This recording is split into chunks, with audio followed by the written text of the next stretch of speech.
Bonjour à tous. Comme vous m'avez fait remonter vendredi que tout n'était pas encore très clair au niveau de l'encadrement, je vous propose une petite vidéo pour revenir rapidement dessus. Commençons déjà par la définition. Très simple, qu'est-ce qu'un encadrement? Un encadrement d'un nombre, ici dans notre exemple ça va être 4,2. L'encadrement de 4,2 ça veut dire qu'on veut un nombre plus petit et un nombre plus grand que 4,2.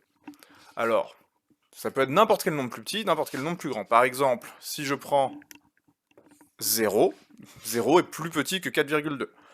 Et un nombre plus grand, je peux prendre par exemple 360. On a un nombre plus petit et un nombre plus grand, on a encadré 4,2 entre deux nombres. Alors en général, dans les exercices, on va vous demander des choses plus précises, comme par exemple un encadrement à l'unité. Qu'est-ce que ça change? Pas grand-chose, on va toujours être sur un encadrement avec un nombre plus petit, un nombre plus grand. Par contre, le fait de vouloir un encadrement à l'unité, ça signifie qu'entre le nombre plus petit et le nombre plus grand, on va vouloir qu'il y ait exactement une unité, c'est-à-dire 1. Donc en additionnant 1 au nombre plus petit à gauche, on est censé tomber sur le nombre plus grand à droite. Comment on va faire ici?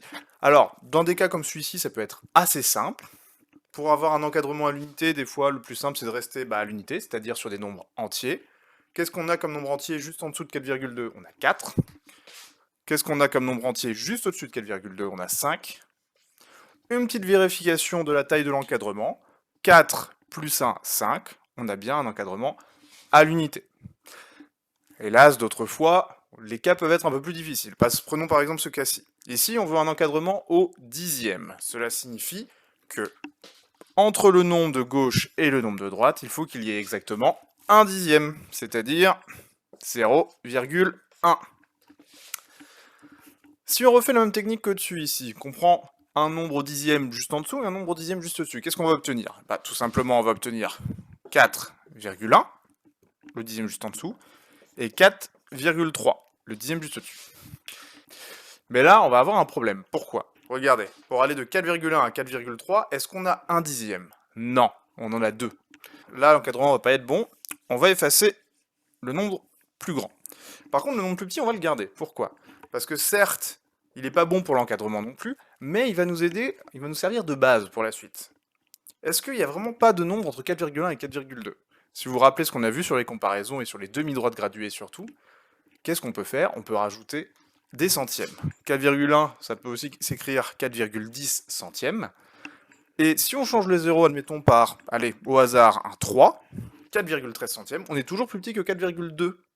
Parce que 2 dixièmes est plus grand que 1 dixième, forcément. Et du coup, maintenant, si on rajoute un dixième à notre 4,13, on tombe sur 4,23. Petite vérification. 4,23 est-il plus grand que 4,2? Les unités sont les mêmes, les dizaines sont les mêmes, et les centièmes, 3 est plus grand que 0. Donc on a bien un nombre plus grand, un nombre plus petit, et l'écart entre les deux n'est que de 1 dixième, ce qu'on cherchait à obtenir.